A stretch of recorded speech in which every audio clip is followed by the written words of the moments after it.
Bom dia, meus irmãos, graça e paz, em nome de Jesus. Semana de bênção, semana que o Senhor cuidou de cada um de nós, né? E por isso nós estamos alegres. Nós vamos, nesse momento, orar e agradecer a Deus por isso tudo, para que possamos aprender um pouco mais de Deus. Senhor, muito obrigado, Deus, por essa semana, Senhor, que se inicia. Muito obrigado pela semana que se passou, porque eu sei que o Senhor estava em cada momento, que o Senhor cuidou de cada um de nós. Obrigado, Senhor, pelos irmãos que estavam acamados e que essa semana tiveram a cura, puderam estar de volta ao seio de sua família. Muito obrigado, Senhor, pelas pessoas que estavam angustiadas e que o Senhor livrou o coração de cada uma delas.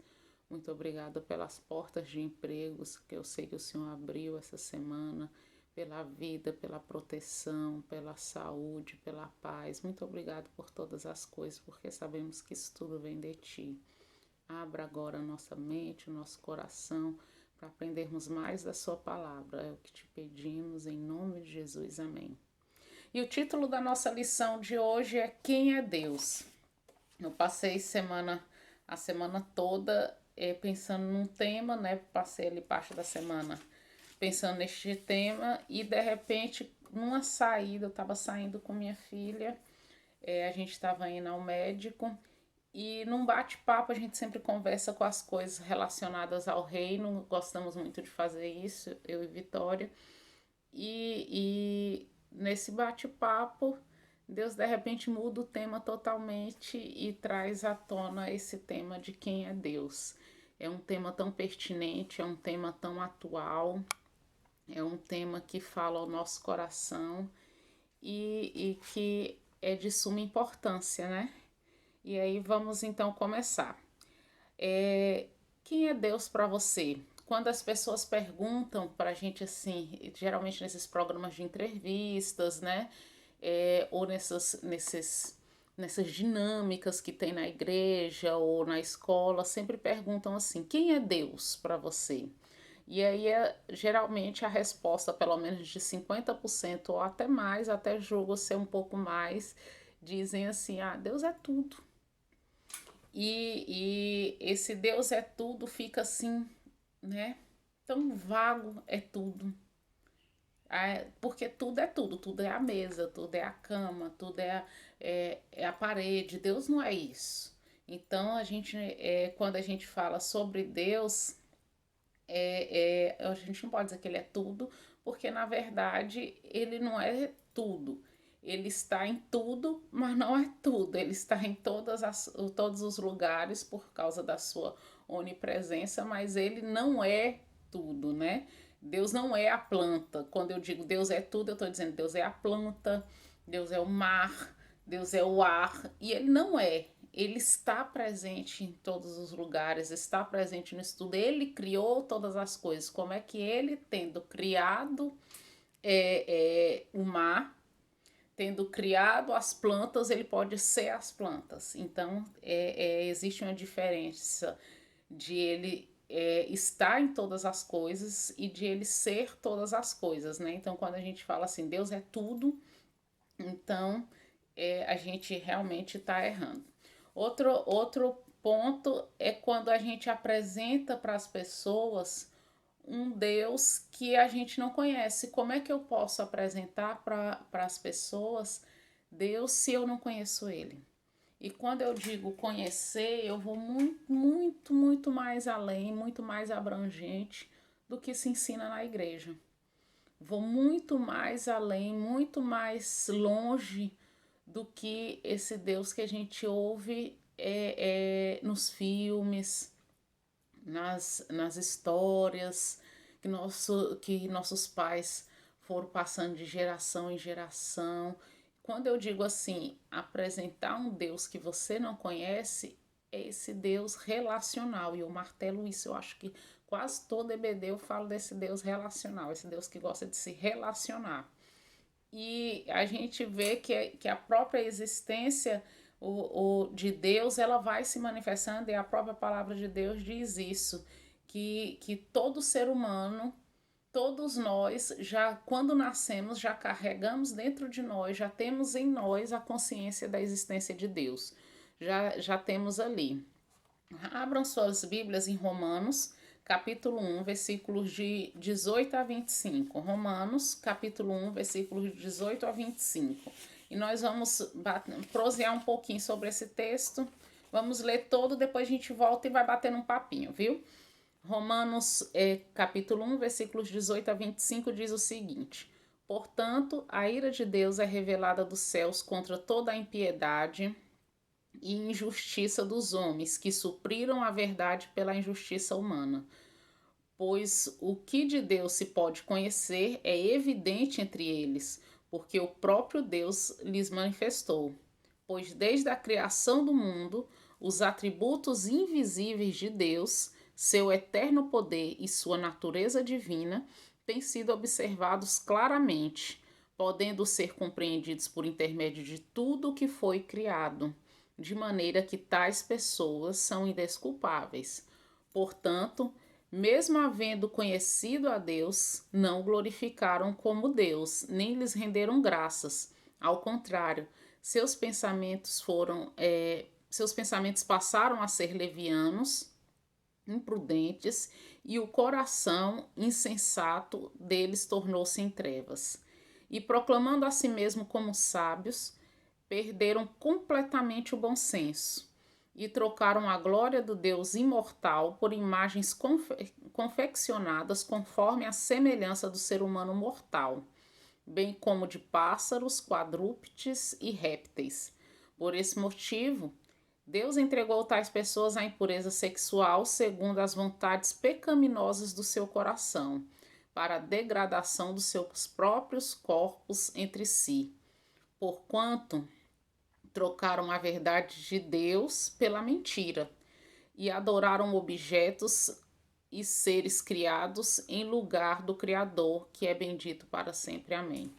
Nesse texto, quando a gente começa a ler ele detalhadamente, a gente observa alguns pontos que é de suma importância. Vamos começar. No versículo 18, ele fala aqui que supriram a verdade de Deus. Esse supriram a verdade de Deus é que trocaram a verdade de Deus. Quando eu falo em trocar, quando eu falo em suprir, eu sei da existência da verdade e eu sei da existência daquela coisa e eu troco por outra. Não existe como eu trocar se eu não souber que se eu não tiver outra coisa, um outro objeto, outra ideia, outra coisa para eu poder trocar, né? Então esse texto ele diz aqui que eles supriram a verdade pela injustiça humana. É como se falasse assim, eles escolheram, tinha duas opções, crer e não crer, e eles escolheram não crer. Ah, eu sei que ele existe, tudo bem, mas eu prefiro viver como se ele não existisse. É isso que o texto está falando. No versículo 19 e 20, ele deixa clara a existência, que Deus existe, a existência de Deus, e que ele, desde o início, ele se fez conhecer. Ele fala que Deus se fez conhecer e é evidente entre eles. Deus já deixou isso dentro de cada ser humano, na existência dele. Deus se fez conhecer, Deus não se escondeu, ele se fez conhecer desde a criação. E em si ele se fez conhecer, logo as pessoas sabiam da sua existência quando escolheram não crer, quando escolheram seguir seu próprio rumo. E aí, na sequência, ele fala aqui, versículos 21 e 22, o homem escolheu deixar de crer na existência de Deus para tomar a rédea da sua própria vida. Eles, quando escolheram, eu não quero crer na existência desse Deus, porque esse Deus, para eles, exigia um sacrifício. Exigia qual sacrifício? Eu acho que essa é o grande problema da maioria das pessoas. Ele exigia que você se colocasse à disposição dele. Ele exigia que você estivesse sempre na dependência dele. E o ser humano sempre lutou contra essa dependência, né? Qualquer tipo de dependência para o ser humano é uma catástrofe na mente dele. E aí eles escolheram, deixaram ele de crer nesse Deus porque eles queriam tomar a rédea da sua vida em suas próprias mãos. Nos versículos de 23 a 25, eles mostram que depois de eles trocarem isso, eles não só contentes, mas eles tinham necessidade de se apegar a alguma coisa. Porque todo ser humano, a nossa natureza clama por alguma coisa que eu precisa, que eu possa crer, que eu possa me apegar no momento de crise, no momento de dificuldade. Aí o que eles fizeram? Eles criaram seus próprios deuses. Deuses que lhes eram convenientes, porque eram deuses que na hora que eles queriam pedir alguma coisa, eles podiam pedir. Na hora que eles queriam reclamar de alguma coisa, eles poderiam reclamar, mas era um Deus que não ia cobrar nada, não ia ter exigência nenhuma para eles em troca.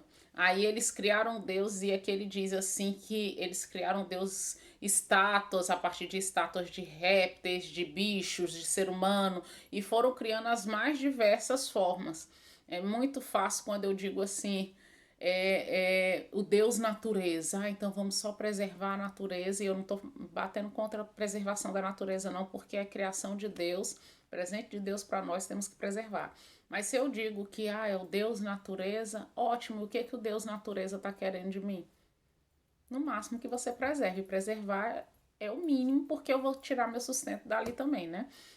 Então eles foram criando deuses segundo a sua conveniência, segundo o que eles queriam. E aí, a partir de então, mas havia a necessidade de ter que explicar como que, da onde surgiu isso tudo. Porque o ser humano já nasce, eu acho que com uma um ponto de interrogação dentro dele. E o ponto de interrogação é deste tamanho, tanto é que tem uma fasezinha da criança que tudo para ela é por quê? Mas por quê? Você fala uma coisa, por quê? Que é isso? Que é aquilo? O ser humano já nasce com esse ponto de interrogação dentro de si. E aí, para apaziguar essa interrogação, e de onde viemos? E como é que chegamos até aqui? O que eles fazem? Eles criaram a teoria da evolução. Mas o grande problema dessa teoria da evolução, porque na verdade, se a gente for olhar ao pé da letra, realmente nós evoluímos. E quando eu digo que nós evoluímos, eu não estou dizendo que a gente veio do macaco, porque a gente não veio do macaco. O macaco é uma criação de Deus, mas nós não viemos dele. Mas nós evoluímos. Mas o problema dessa teoria da evolução humana é que ela elimina a existência de Deus. Ela faz com que tudo seja criado ao acaso. Aí vamos abrir nossa Bíblia em Salmos 14:1. Abra sua Bíblia em Salmos 14:1. Eu marquei aqui a minha Bíblia cheia de papelzinho aqui para poder ser mais rápido. Mas abra aí, Salmos 14:1 diz assim: Diz o tolo em seu coração: Deus não existe. Todas as suas atitudes são corruptas e abomináveis. Não há um que faça o bem. Já, olha só, pense comigo no perigo que é você negar a existência de Deus. Aqui ele diz que todas as suas atitudes são corruptas e abomináveis. Então, logo, se você não crê na existência de Deus, não há como o seu coração ser um coração bondoso. Porque as suas atitudes são corruptas e são abomináveis, porque o que dá para você essa mínimo de bondade, porque nós somos ruins, porque fomos gerados em pecado, né? No pecado, é Deus quem dá isso pra gente, é o Espírito Santo quem dá. E aí, quando eles criaram essa teoria da evolução, eles excluíram Deus. E quando excluíram Deus, veio o Big Bang, explodiu, aí começou a crescer a planta do nada. E o que é interessante é que eles se perdem dentro de si, porque eles falam que antes do Big Bang houve uma partícula, que é a menor partícula que já existiu, que é uma partícula de som, e ele fala que a partir daquela partícula foi que houve aquela explosão do Big Bang, que tudo passou a existir. Mas eles não estão errados não, sabe por quê? Porque houve realmente um som. Houve o som da voz do Criador dizendo, haja luz. E houve luz. Eles rodaram, rodaram, rodaram para provar que Deus não existe, e de repente eles provando que Deus não existe, eles conseguiram provar a existência de Deus e ainda provar que Deus realmente criou o mundo com sua voz. Haja luz e houve luz. É o ser humano assim, quebrando a cara, porque foi tudo veio de Deus e volta para ele, né? E a inteligência, a sabedoria, tudo isso vem de Deus. E se o Senhor deu, tudo se volta para ele depois, né? E aí, de repente, eles estudam em círculo. Quando volta, volta para onde? Para o Criador.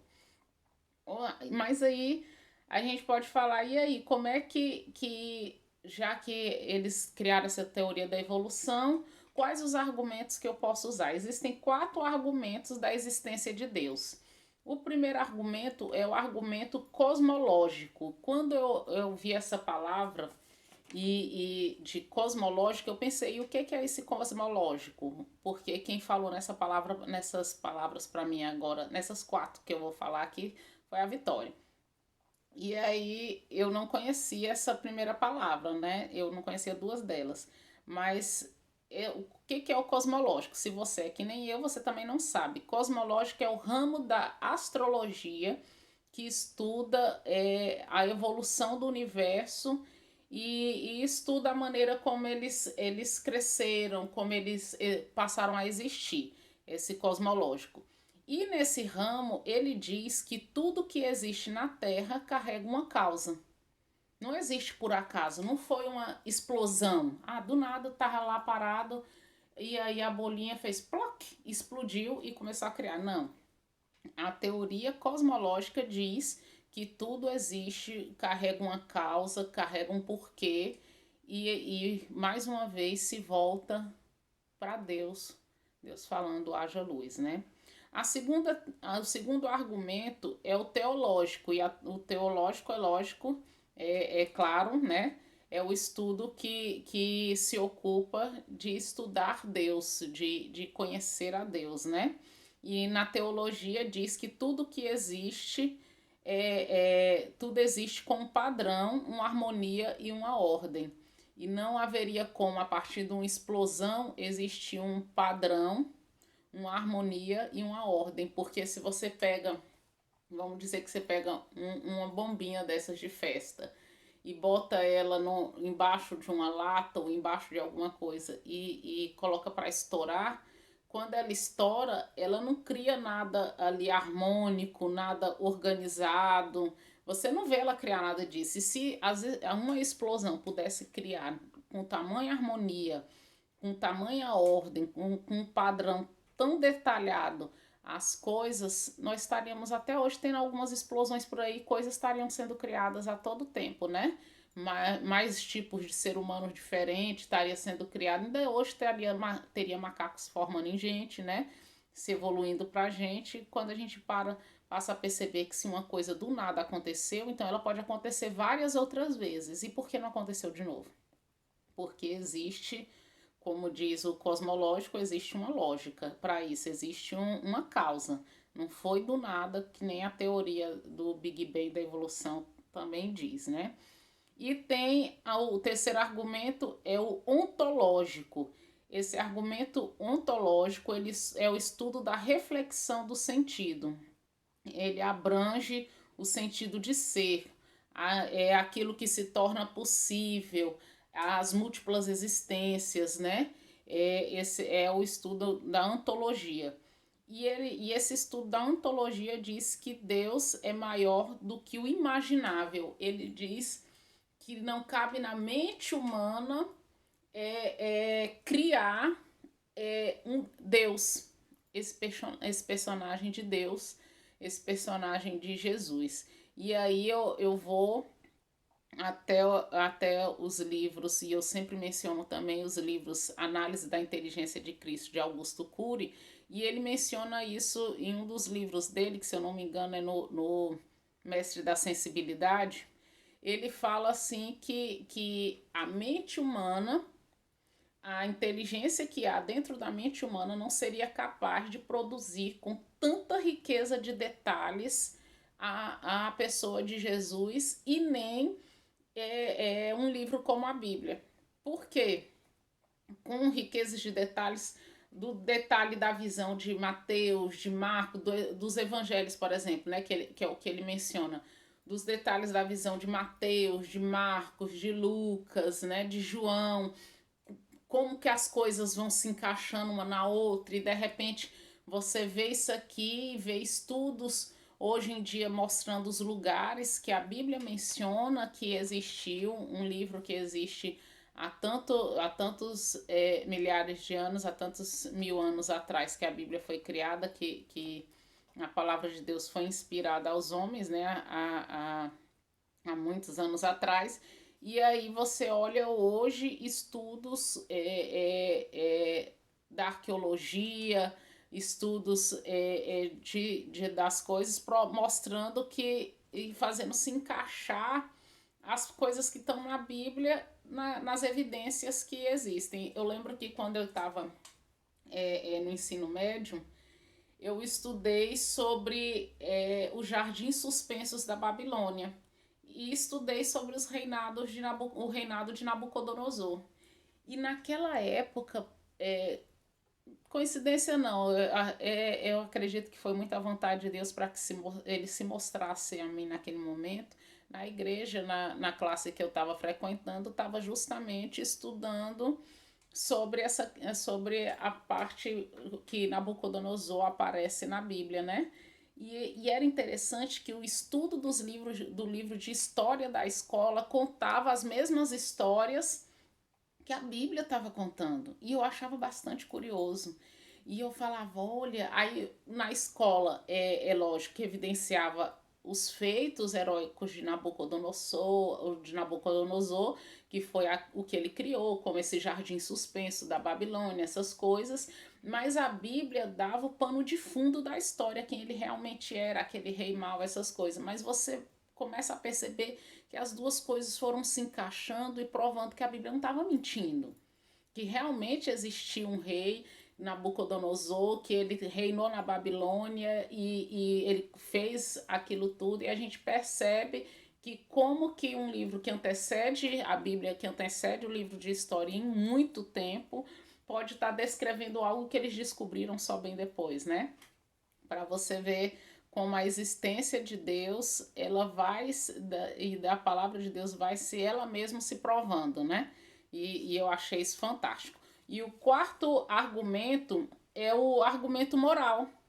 Todo ser humano, à medida que ele vai crescendo, ele nasce com um senso de certo e errado.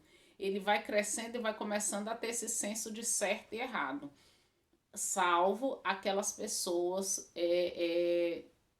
que são psicopatas, sociopatas, que a parte do cérebro deles onde tem esse senso de moralidade, de empatia, ela não funciona. Mas do geral, do modo geral, o ser humano, à medida que ele vai crescendo com esse senso de moralidade, de certo e de errado. E isso vem de Deus. Ele sabe que embora eles às vezes, na maioria das vezes eles escolham pelo errado, mas eles têm esse senso de saber que o que eles estão fazendo é errado. Eu faço errado porque eu quero fazer. Quantas vezes, eu não sei se você já teve a oportunidade de conversar com uma pessoa que fosse ou que mexesse com drogas ou com outra coisa bastante errada, e você conversou com ela, quantas vezes você não ouviu dessa pessoa assim, eu sei que isso é errado, eu sei que não era para fazer, mas eu tô fazendo, né? Eu lembro que eu conversei uma vez com uma pessoa muito querida, um adolescente, que ele decidiu pela homossexualidade, e aí um dia eu encontrei com ele na rua, eu abracei.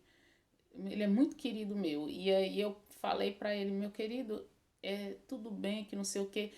E antes que eu pudesse falar qualquer coisa, porque eu não ia falar.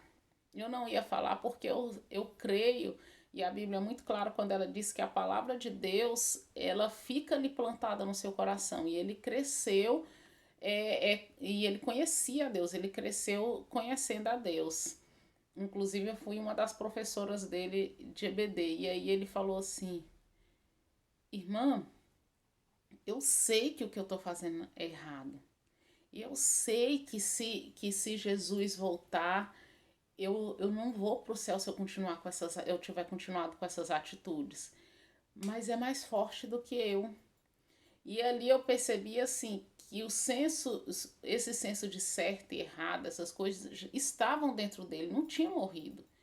E que por mais que ali agora ele tivesse nessa força, não tivesse forças para sair daquilo, eu sei que uma hora ou outra a Bíblia fala que o Espírito Santo, que convence o homem do pecado, da justiça e do juízo, vai estar lá trabalhando no coração dele, vai resgatar ele, vai trazer ele para o que Deus criou, né? Para realmente o padrão de Deus, o projeto de Deus para a vida dele, né? E eu vi ali naqueles olhos e eu digo aos irmãos, foi doloroso para mim ver o sofrimento no olhar dele, o sofrimento naquela vida.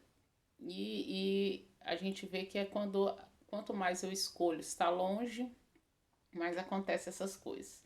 Outra coisa que prova a existência de Deus, já falamos os quatro argumentos ali, né? E aí, só para recapitular, é o argumento cosmológico, teológico, ontológico e moral. E aí nós temos a Trindade. E a Trindade, a Bíblia fala que são três pessoas, mas que fundem em uma só. Eu lembro que é uma só. Eu lembro que quando eu fui ensinar sobre a Trindade para Eduarda, para minha filha, aí ela falou, mas como assim? São três, mas são um, mãe. Aí eu falei assim para ela. Eu não sei se eu tava, se eu usei certo, mas foi o que me veio no coração naquele dia. Eu lembro que quando ela pequena, eu peguei e falei assim, assim, mamãe, quando ela tá aqui dentro de casa, cuidando de casa, não é a dona de casa, ela é uma. Quando ela tá cuidando de você, não é a mamãe, não é mãe, a Érica mãe, a Érica dona de casa. Quando eu vou trabalhar lá no meu serviço, não é a Érica trabalhadora, a funcionária? São três Éricas. É a Érica mãe, a Érica dona de casa e a Érica trabalhadora. Mas essas três, não sou eu? Eu posso agir como mãe no serviço? Ela, não. Eu falei, eu posso agir como dona de casa, cuidando na hora que eu vou tratar de você? Na hora que eu vou tratar de você, eu tenho que tratar como filho, não como dona de casa. Ela, eu falei, mas no final das contas, não sou só uma? Ela, eu falei, assim é Deus. Deus Pai, Deus Filho, Deus Espírito Santo. Ele é Deus, Deus Pai, Criador de todas as coisas, mas Jesus estava lá com ele. Vamos aí pro texto, né? Aqui, porque eu sempre falo que tem que ter aquilo que está provando o que a gente está falando. João 1, versículo 1 diz assim: no princípio era a palavra, que é Jesus, e a palavra estava com Deus, e a palavra era Deus. No princípio ele estava lá, Jesus estava lá, ele estava com Deus e ele era Deus. Aí no versículo 14 é o que ele diz. E aí você pode falar, e como é que você pode ter certeza que ele está falando de Jesus quando ele fala da palavra, né? Porque algumas denominações dizem, não acreditam em Jesus, né? Como Filho de Deus. Aí a gente olha para João 1, aí você vê lá ele falando aqui, no princípio era a palavra, e a palavra estava com Deus. Se eu estou com, é sinal que tem eu e mais um. Estou com alguém. Estava com Deus e a palavra era Deus. Aí, só que aí você fala, então, ele está dizendo aqui que Deus estava lá e pronto, não está falando de Jesus. Mas no versículo 14, ele diz assim, e a palavra se fez carne e habitou entre nós.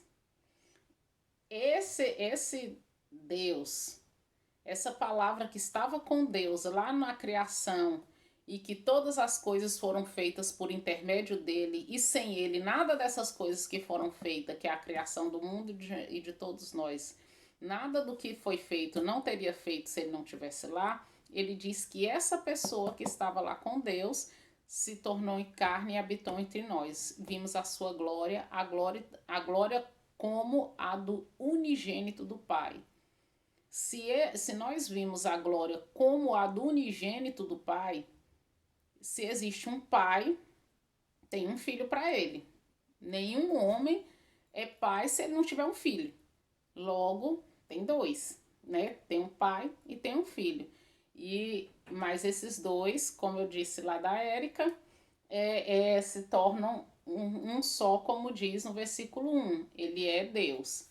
E aí as pessoas podem falar, sim, aí tem o Deus Pai, Deus Filho, e onde é que o Espírito Santo entra nessa história? Ele entra nessa história e ele entra e tem um papel importantíssimo nessa história. Vamos lá para João 20. Dessa vez eu não botei meu papelzinho não, olha. João 20, versículo 22. Deixa eu confirmar se é isso mesmo, porque eu não botei meu papelzinho. Deixa eu ver se é.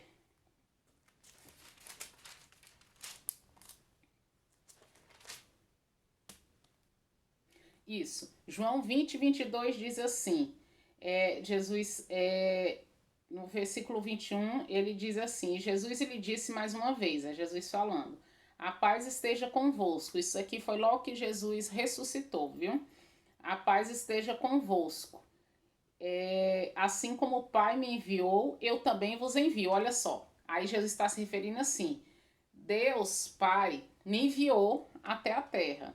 E assim como Deus Pai me enviou, agora eu vou enviar outra pessoa também. Aí ele fala, e tendo dito isso, soprou sobre eles e disse, recebei o Espírito Santo. Deus Pai enviou Jesus, foi o que ele disse, e ele falou, agora eu vou enviar outra pessoa a você. E aí, tendo dito isso, ele soprou e disse aos discípulos, recebei o Espírito Santo. É eu que estou dizendo, não, é a Bíblia. E aí é a terceira pessoa da Trindade. Só que antes disso, aí quando você vai falar assim, antes disso, Joel já estava mencionando sobre isso, que isso aconteceria. Em Joel capítulo 2, versículos 28 e 29, diz assim, então, depois desses eventos, derramarei do meu Ruach, Espírito, sobre todos os povos. Os seus filhos e as suas filhas profetizarão, os idosos terão sonhos, jovens ganharão visões, inclusive sobre os escravos e serviçais da época, derramarei do meu espírito naqueles dias. Joel já profetizava lá atrás a vinda do Espírito Santo e como que seria a vinda do Espírito Santo. E aí nós vemos que não dá para imitar com estátuas, com qualquer outra coisa, a existência de Deus, porque Deus é um Deus onipresente, onipotente, onipresente e onisciente. Quando eu digo onipotente, porque ele tem todo o poder, é onisciente porque ele tem um conhecimento do passado, do presente e do futuro, e é onipresente porque ele pode estar em todos os lugares, ele pode não, ele está em todos os lugares ao mesmo tempo. Aí, só para encerrar, a gente percebe aqui nisso tudo que aprendemos sobre Deus uma coisa. Quando nós somos crianças, nós somos dependentes dos nossos pais. E essa dependência que temos dos nossos pais o grau de confiança que temos nele, quando você ensina para uma criança sobre a existência de Deus, ela vai logo fazer a ligação da dependência que ela tem dos pais e da confiança que ela tem dos pais a Deus. Quando uma criança é apresentada para Deus, ela vai ter uma fé muito maior do que de qualquer adulto. Ela vai, se ela conhecer esse Deus, se você apresentar esse Deus para essa criança, ela vai ter uma confiança em Deus muito maior que os adultos, porque ela associa essa dependência e essa confiança que ela tem dos pais a Deus. Quando os pais não são bons pais ou sofreu abandono, essas coisas, ela já tem uma certa dificuldade, mas isso não é impossível porque você pode apresentar um Deus para ela que abraça, independente dos que abandonaram.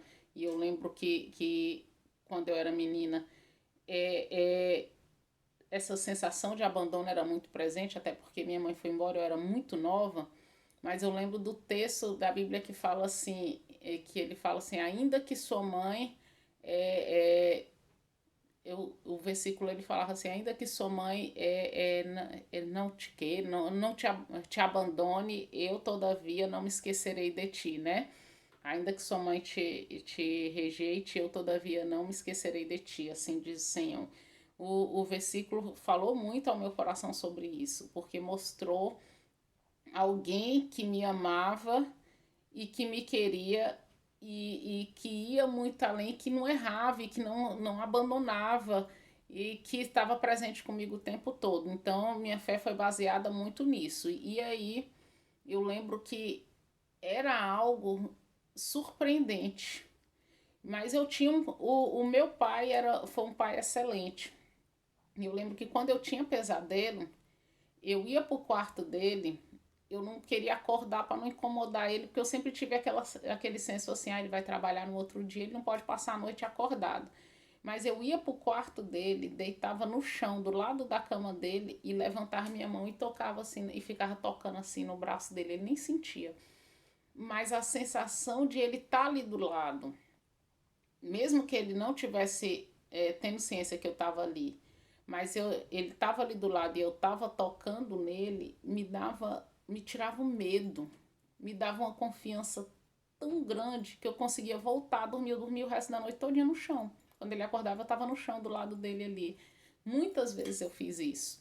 E você vê essa sensação de segurança, de confiança muito na criança com relação a Deus, quando ela é apresentada para Deus desde pequenininha. Mas à medida que ela vai crescendo, que nós vamos crescendo, o ser humano tem uma necessidade de independência, tem uma necessidade de autossuficiência. E eu acho que é aí que a gente se embanana todo. Porque quando a gente vai tendo vai desejando a autossuficiência, na maioria das vezes a gente vai se afastando de Deus. Porque a gente vai querer tomar as coisas, tudo, eu quero fazer. Eu quero cometer meus erros. Quantas vezes a gente não ensina para o nosso filho adolescente, o nosso filho mais quase já jovem, meu filho, não faça isso, porque isso vai dar errado, eu já fiz desse jeito e vai dar errado. Ele fala, deixa, eu quero fazer. Porque quer cometer os próprios erros. É essa sensação de autossuficiência. E a gente faz isso muito com Deus depois de adulto. E é por isso que na própria palavra de Deus ele fala pra gente ser como criança. Porque o coração da criança ela confia cegamente em Deus. O coração da criança ela tem uma fé verdadeira, uma fé genuína, uma fé que as circunstâncias não abalam. E eu lembro que quando eu caí do telhado uma vez que deu um cisto na minha mão, o médico disse pro meu pai que só saía se operasse, né? Que eu fiquei com um calombo feio na mão e o médico falou assim pro meu pai, ela vai ter que operar, vai ter que sair. E aquilo para mim, a palavra operar para mim era tão grande que eu tinha a sensação que ia perder o braço, ia cortar meu braço todinho. Não era isso não que ia acontecer, mas para mim que era pequena, minha mente fantasiava isso. E eu lembro que eu virei pro médico e falei, não, eu não vou operar não, doutor, Deus vai me curar. Aí o doutor sorriu e viu como eu tava ali com medo da operação, ele falou, não, então vamos botar uma talinha de gesso e daqui uns 15 dias a gente tira, qualquer coisa a gente opera. Pra muito apaziguar o meu coração ali. E eu lembro que quando ele botou a talinha de gesso, eu ia pro culto, mas aí eu passei no culto de terça, de quarta, ia domingo, ia de manhã, de noite. E aí todo culto eu tava aqui, falava assim, alguém tem algum pedido de oração? Eu levantava minha mãozinha e falava, eu quero pedir a Deus para curar o meu braço. E eu lembro que eu orava assim, Senhor, cura o meu braço, não deixa eu operar não. E eu orava e eu chorava. E 15 dias depois, quando eu voltei no médico, que o médico falou, e aí, vamos ver, porque qualquer coisa a gente marca a cirurgia, é bem rapidinho, é coisa simples, quando ele tirou, não tinha mais caroço nenhum. Aí ele falou, isso aqui é porque ele estava pressionado aqui e aí ele abaixou, mas você vai ver que daqui uma semana ele sobe de novo. Aí eu falei, não vai subir não, Deus curou. E aí ele falou pro meu pai, daqui a uma semana você traz ela de novo pra gente tirar o caroço, porque ele vai subir de novo, porque ele só abaixou porque tava apertado, né? Aí eu falei, não vai subir, Deus curou. E realmente meu pai tava na expectativa de me levar. E passou uma semana, e passou duas, e passou três, e nunca mais aquele caroço sumiu. E eu tinha certeza que Deus tinha curado. E você vê assim, a fé simples de uma criança, né? E hoje, quando a gente pede uma coisa para Deus, a gente fica: será que vai acontecer? Será que Deus vai fazer? Né? E quando criança, quando você pede de verdade, você pede crendo, você pede tendo certeza que Deus ele se inclina para ouvir. Embora não conheça todos esses textos bíblicos, quando você é criança que fala que Deus se inclina para ouvir, que pedir dá-se-vos-á, a gente não conhece essa gama de texto que um adulto conhece, mas a gente conhece o Deus que inspirou todos esses textos, o Deus criador de todas as coisas, o Deus todo-poderoso que pode fazer qualquer coisa. E essa intimidade de conhecer esse Deus é muito maior, sobrepõe todos esse conhecimento que um adulto tem sobre a Bíblia, porque parece que quanto mais conhece, mais distante fica de Deus, mais autossuficiente torna. Então a minha palavra de hoje se encerra dizendo: seja como uma criança que tem um coração tão puro a ponto de acreditar, de crer e de confiar que Deus pode todas as coisas. Semana de bênção para todos nós.